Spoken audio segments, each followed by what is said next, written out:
আরেকটা খুব গুরুত্বপূর্ণ টপিক, সেটা হচ্ছে mode and figure. Mode and figure আমাদের রয়েছে লজিক্যাল রিজনিং এর মধ্যে। মোড আগের দিন তো আমরা জেনেছি সিলোগিজম কাকে বলে, যেখানে দুটো প্রিমাইসেস থাকবে, একটা কনক্লুশন থাকবে, সেটাকেই সিলোগিজম বলবে। আগের দিন আমরা এটাও জেনেছি মাইনর টার্ম কি, মেজর টার্ম কি, মিডল টার্ম কি। মেজর টার্ম কাকে বলবো? একটা ভালো সিলোগিজমে, অর্থাৎ একটা সিলোগিজমে তিনটে জিনিস থাকে, দুটো প্রিমাইসেস থাকে, একটা কনক্লুশন থাকে। এই দেখো লেখা আছে, syllogism is a logical argument with two premises and a conclusion. দুটো প্রিমাইসেস থাকবে, একটা কনক্লুশন থাকবে। তার মধ্যে দুটো প্রিমাইসেস এর মধ্যে কি হবে, একটা হচ্ছে মেজর প্রিমাইসেস আর একটা মাইনর প্রিমাইসেস। যে প্রিমাইসেসে মেজর টার্ম থাকবে সেই প্রিমাইসেসটাকে আমরা বলবো মেজর প্রিমাইসেস, যে প্রিমাইসেসে মাইনর টার্ম থাকবে সেই প্রিমাইসেসটাকে আমরা বলবো মাইনর প্রিমাইসেস। আর মিডিল টার্ম কি? মিডিল টার্ম হচ্ছে দুটো প্রিমাইসেসেই থাকবে, কনক্লুশনে থাকবে না। Middle term, minor term, major term, এই যে আমি বললাম তিনটে জিনিস থাকে, দুটো প্রিমাইসেস, যেরকম আমরা করি না। আমরা যদি একটু ভেন ডায়াগ্রামে ফিরে যাই, এই দেখো যে কোনো একটা ভেন ডায়াগ্রামে দেখো তিনটে জিনিস আছে, এক প্রিমাইসেস ওয়ান, প্রিমাইসেস টু, আর সেখান থেকে কনক্লুশন। প্রত্যেক লজিক্যাল আর্গুমেন্টে, প্রপার লজিক্যাল আর্গুমেন্টে এরকম দুটো প্রিমাইসেস একটা কনক্লুশন থাকলে সেটাকে আমরা সিলোগিজম বলবো। এখন এখানে তিনটে টার্ম আছে, এই তিনটে জিনিসের মধ্যে, এই একটা আর্গুমেন্টের মধ্যে তিনটে টার্ম থাকে। একটা হচ্ছে, একটাকে বলে মেজর টার্ম, একটাকে বলে মাইনর টার্ম, আর একটাকে বলে middle term. Minor term, major term কোনটা? আমরা একটু আজকের স্লাইডটাতে যাই। দেখো, মেজর টার্ম বলা হচ্ছে predicate of the conclusion. Predicate of the conclusion হচ্ছে মেজর টার্ম, মানে কনক্লুশনের প্রেডিকেট। মাইনর টার্ম কি? Subject of the conclusion. কনক্লুশনের সাবজেক্ট হচ্ছে মাইনর টার্ম। আর মিডিল টার্ম কি? যেটা দুটো প্রিমাইসেসকে জুড়ে রাখে কিন্তু কনক্লুশনে থাকে না। হ্যাঁ স্যার, মনে পড়েছে। ওই মনে পড়েছে, বলেছিলাম না? আর হচ্ছে মানে মনে পড়েছে, মানে বলেছিলাম আগের ক্লাসে, ভালো করে বলেছিলাম। সাবজেক্টকে আর একে জুড়ে রাখছে। একটা উদাহরণও দিয়েছিলাম, যেরকম কলেজে প্রেমিক প্রেমিকারা প্রেমে পড়লে মাঝখানে কোনো বন্ধু থাকে, তাদের মধ্যে যোগসূত্র ঘটিয়ে দেয়, ঘটকের মতো মিডল ম্যান যে থাকে। যাই হোক, আরেকবার বলে দিচ্ছি, এটা না জানলে কিন্তু মোড এন্ড ফিগার করতে পারবে না, সেই জন্য আগের ক্লাসে করেই দিয়েছিলাম। তোমরা ভালো করে দেখে খাতায় নোটস বানাও। হ্যাঁ আফরোজ, কি বলছো? कॉपुला बोल के एक टर्म था, वो कनेक्ट करता था सब्जेक्ट को प्रेडिकेट वही। না, copula is different thing. Copula means the who is connected the subject and predicate, that is copula. But middle term is different thing. Middle term বলতে যেটা দুটো প্রপোজিশনকে কানেক্ট করে, দুটো প্রপোজিশনের মধ্যে কমন থাকে, দ্যাট ইজ মিডল টার্ম। ওই কপুলা যেটা বলছে ওটাই বলেছিলেন, মানে major term, minor term, middle term, এটা কিন্তু মানে আমাদের হয়নি আগের দিনের ক্লাসে। ও আচ্ছা, ঠিক আছে ঠিক আছে ঠিক আছে ঠিক আছে, আমি আজকে বলে দিচ্ছি, শুনে নাও তাহলেই হবে। দেখো, তিনটে টার্ম আছে, major term, minor term, middle term. Middle term, major term কোনটা? মেজর টার্ম আমি বললাম প্রেডিকেট অফ দ্য কনক্লুশন। কনক্লুশনের প্রেডিকেট হচ্ছে মেজর টার্ম। কনক্লুশনের প্রেডিকেট, এই দেখো মেজর টার্ম হচ্ছে কনক্লুশনের প্রেডিকেট, আর মাইনর টার্ম হচ্ছে সাবজেক্ট অফ দ্য কনক্লুশন। আর মিডিল টার্মটা আমি আসছি, আগে মাইনর আর মেজরটা ক্লিয়ার করে নাও। প্রেডিকেট অফ দ্য কনক্লুশন মানে এখানে তাহলে কোনটা হবে? Major term. মেজর টার্ম বলা হচ্ছে predicate of the conclusion. Predicate of the conclusion. কনক্লুশনের প্রেডিকেট কোনটা? সাবজেক্ট প্রেডিকেট তো পড়েছি আগের দিন অবশ্যই। কনক্লুশনের প্রেডিকেট কোনটা? Which one is the predicate of the conclusion?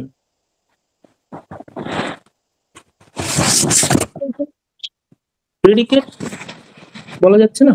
হ্যাঁ, পিটা তো, পিটা প্রেডিকেট। কনক্লুশনের যেটা শেষে আছে বিধেয়, তো পি ইজ প্রেডিকেট, তার মানে পি হচ্ছে মেজর টার্ম এখানে, মেজর টার্ম। আর মাইনর টার্ম কোনটা? Subject of the conclusion is called minor term. তো which one is subject of the conclusion? S. S is the subject, তাহলে এস এখানে minor term. আর মিডিল টার্ম কি? Middle term হচ্ছে কনক্লুশনে থাকবে না কিন্তু প্রিমাইসেস এবং 1 এবং 2 তে কমন থাকবে, দ্যাট ইজ মিডিল টার্ম। যেটা প্রিমাইসেস 1 এবং 2 তে কমন থাকবে, অর্থাৎ ছেলেটা এবং মেয়েটাকে দুজনকেই চেনে কিন্তু দুজনের মধ্যে নেই, দুজনের সম্পর্ক তৈরি করেছে, তারপর তারা সম্পর্কে আছে, সে তাদের সঙ্গে আর নেই। অর্থাৎ প্রিমাইসেস 1 এবং প্রিমাইসেস 2 তে কমন থাকবে, which one is common in both the premises but not in the conclusion, that is call middle term. কোনটা দুটো প্রিমাইসেসেই আছে? দাঁড়াও, এই স্টেটমেন্টটা ঠিক নেই তাই বোঝা যাচ্ছে না। আমি এখানে একটা তোমাদের বলছি। ধরো আমি বললাম premises 1 all all mangoes are green. Premises 2 তে বললাম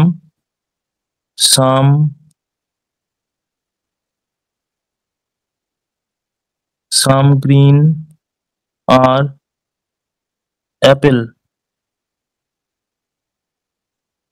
কনক্লুশনে বললাম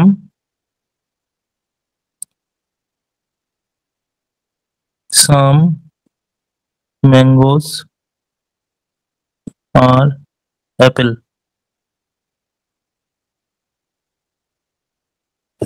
তাহলে এখানে মেজর টার্ম কোনটা? মেজর টার্ম বললাম predicate of the conclusion. Apple. Apple হচ্ছে কনক্লুশনের প্রেডিকেট, অ্যাপেল হচ্ছে মেজর টার্ম। আর এখানে মাইনর টার্ম কোনটা? Mangoes, subject of the conclusion, minor term. আর মিডিল টার্ম বললাম that appears in both premises but not in the conclusion, যেটা দুটো প্রিমাইসেসেই থাকবে কিন্তু কনক্লুশনে থাকবে না, সেটাকে বলবো মিডিল টার্ম। এখানে মিডিল টার্ম কোনটা? গ্রিন। দেখো প্রিমাইসেস 1 এও আছে গ্রিন, না প্রিমাইসেস 2 তেও আছে, কিন্তু কনক্লুশনে নেই, তো গ্রিন হচ্ছে মিডিল টার্ম। Very good. এবার জাস্ট আরেকটা জিনিস আমরা জেনে নেব, মেজর প্রিমাইসেস আর মাইনর প্রিমাইসেস কাকে বলে। মেজর টার্মটা যে প্রিমাইসেসে আছে সেটাকে মেজর প্রিমাইসেস বলবো, মাইনর টার্মটা যে প্রিমাইসেসে আছে সেটাকে মাইনর প্রিমাইসেস বলবো। দুটো প্রিমাইসেস তো, একটাকে বলবো মেজর প্রিমাইসেস, একটাকে বলবো মাইনর প্রিমাইসেস। মেজর টার্মটা যে প্রিমাইসেসে আছে সেটাকে মেজর প্রিমাইসেস বলবো, মাইনর টার্মটা যে প্রিমাইসেসে আছে সেটাকে মাইনর প্রিমাইসেস বলবো। তাহলে এখানে মেজর প্রিমাইসেস কোনটা? সরি, 2 যেটা প্রিমাইসেস 2, কারণ অ্যাপেল হচ্ছে major term, predicate of the conclusion, major টার্মটা আছে প্রিমাইসেস 2 তে, তাই প্রিমাইসেস 2 কে বলবো মেজর প্রিমাইসেস। আর মাইনর প্রিমাইসেস কোনটাকে বলবো? 1, কারণ মাইনর টার্ম হচ্ছে ম্যাঙ্গো, আর ম্যাঙ্গো আছে প্রিমাইসেস 1 এ। আরেকটা জিজ্ঞেস করি দিয়ে আমরা নোট এন্ড ফিগার শুরু করব। আরেকটা তোমাদেরকে একটু করিয়ে নিই, তাহলে বোঝা যাবে ক্লিয়ার হয়েছে কিনা। বলো। হ্যাঁ, বলছি যে আমি এখানে একটু ক্লাসটা অফ করছি, আমি ভিডিও দেখে নেবো, আমার একটু আর্জেন্ট কাজ পড়ে গেছে। ঠিক আছে, এসো। হুম। আচ্ছা দেখো, প্রিমাইসেস 1 এ আমি বললাম ধরো অল বয়েজ আর গার্ল। প্রিমাইসেস 2 তে বললাম অল গার্লস আর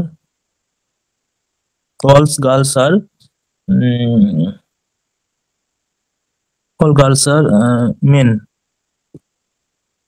কনক্লুশনে বললাম অল বয়েজ আর মেন।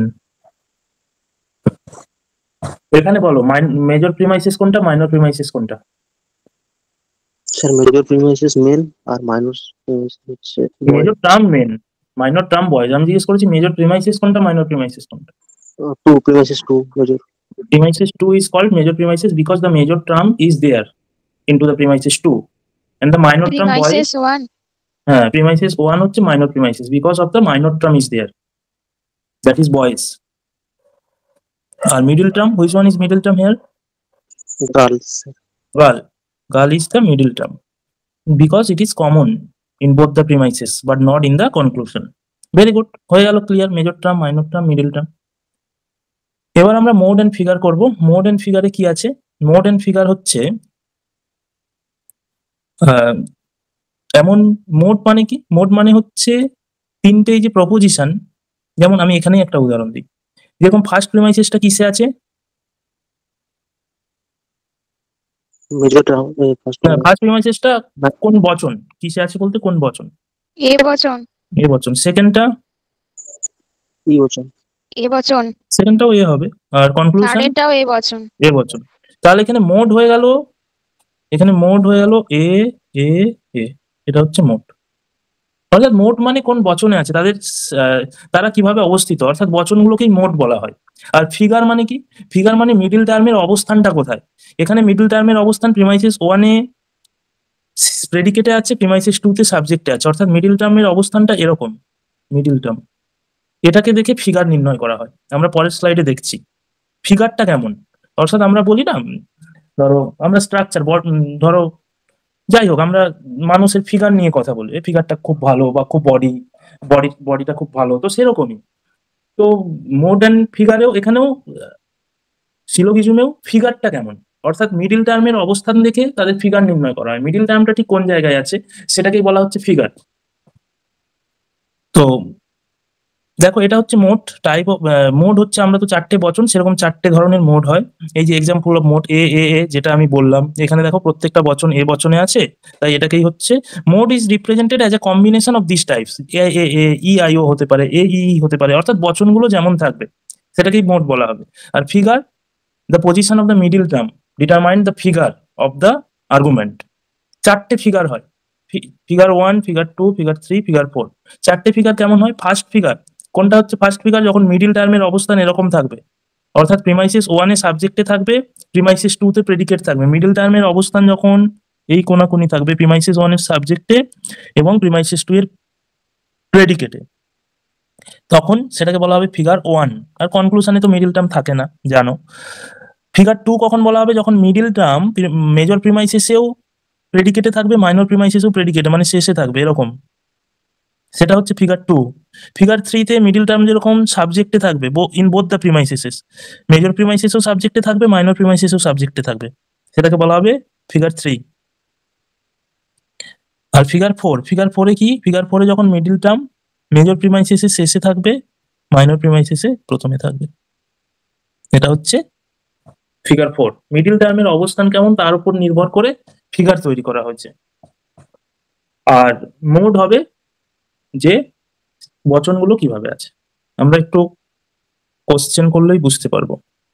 এই কোশ্চেনটা করো দেখি মোড এন্ড ফিগার থেকে, তাহলেই বোঝা যাবে। Consider the following argument: major premises, no musicians are Italians; minor premises, all barbers are musicians; কনক্লুশনে বলা হচ্ছে নো বারবার্স আর ইটালিয়ানস। এ হবে স্যার। প্রথমেরটা কোন বচনে আছে? মেজর প্রিমাইসিস কোন বচনে আছে? স্যার ই বচন। ই বচন। মেজর প্রিমাইসিস ই বচনে। মাইনর প্রিমাইসিস কোন বচনে আছে? এ বচন। আর কনক্লুশন ই বচন। তাহলে মোড হয়ে গেল ই এ ই। এবার ফিগার কোন ফিগার? ফিগার কি করে বুঝবো? মিডিল টার্মের অবস্থান দেখে। মিডিল টার্ম, এখানে মিডিল টার্ম কি? Sir musician. Musician is middle term here, কারণ it is common in both the premises. তাহলে মিডিল টার্মের অবস্থান হচ্ছে মেজর প্রিমাইসিসের সাবজেক্টে, মাইনর প্রিমাইসিসের প্রেডিকেটে। তাহলে ঠিক এরকম অবস্থান। এরকম থাকলে কোন ফিগার হয়? দেখে নেব আমরা। দেখো ফিগার 1 এম এম, তাহলে এটা অ্যান্সার কি হবে? ই এ ই 1, তাহলে এ, এটা হচ্ছে অ্যান্সার। এইভাবে এই কোশ্চেন গুলো সলভ করতে হয়, খুবই সোজা। যার বিষয়টা বুঝে গেলে major term, minor term, middle term এগুলো জানা থাকলে খুব দ্রুত হয়ে যাবে। পরেরটা বলো তো কোনটা অ্যান্সার হবে?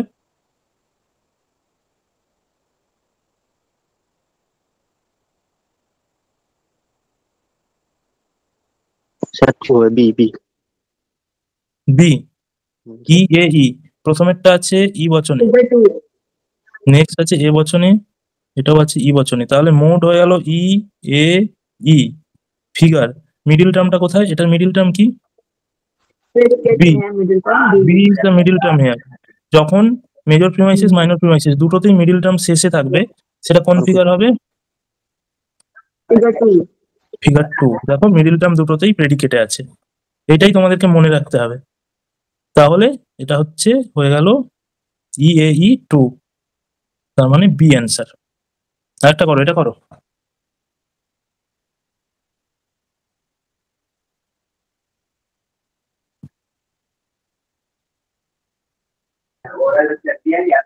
Figure 4, sir. হ্যাঁ, figure 4, because dreamers is the middle term here and dreamers presented like that. Predicate in the major term and in the minor premises it is subject. So it is figure 4. Figure 4 means এখানে একটাই আছে figure 4। যাই হোক, আমরা মোডটা এখানে দেখে নিই, confuse করার জন্য এটাও এরকম দিতে পারতো। তো আমরা মোড এখানে কি আছে? মোড আছে প্রথমেরটা এ, পরেরটা আছে এটা কি বচন হবে? ও বচন স্যার। ও বচন, তারপরেরটা ও বচন। ও। তার মানে ও। মোড এ ও ফিগার 4, এটা অ্যান্সার হবে। ভেরি গুড, এভাবেই মোড এন্ড ফিগার আমরা করতে পারি। আচ্ছা, এরপরে আমাদের ফ্যালাসি রয়েছে। আজকে কি করব নাকি আজকে এতটাই থাকবে? তোমরা কি বলছো? তোমাদের মাথায় নেওয়া যাবে যদি আজকে পড়াই ফ্যালাসি সম্পর্কে, নাকি থাকবে? नो सर आज के लिए इतना काफी है। আচ্ছা, নেক্সট ক্লাসে হবে তাই তো? আজকেই Yes, sir. চাইছো না নেক্সট ক্লাসে? No no sir next class. বাকিরা নেক্সট ক্লাস? হ্যাঁ ফ্যালাসিটা নেক্সট ক্লাসে, ওটা একটু কঠিন আছে। আচ্ছা ঠিক আছে, বেশ, তাহলে ফ্যালাসিটা আমরা নেক্সট ক্লাসে শুরু করব। তোমরা পারলে একটু দেখে আসবে। আর আজকে যে দুটো পড়ালাম তোমরা কালকের মধ্যে ভালো করে নিজেদের খাতায় নিজেদের মতো করে নোটস তৈরি করে নেবে, এটুকু আমার রিকোয়েস্ট। লজিক্যাল রিজনিং আমি এমন ভাবেই পড়ানোর চেষ্টা করছি যাতে তোমরা 5টা 6টা যটাই কোশ্চেন থাকুক তোমরা যেন পারো। তো মিস করো না, আর তোমরা খাতায় নোট করতে থাকো যা যা পড়ানো হলো, কোথা থেকে কি করা হচ্ছে, কিভাবে বুঝছো তোমরা, সেগুলো করতে থাকো আর সলভ করতে থাকো।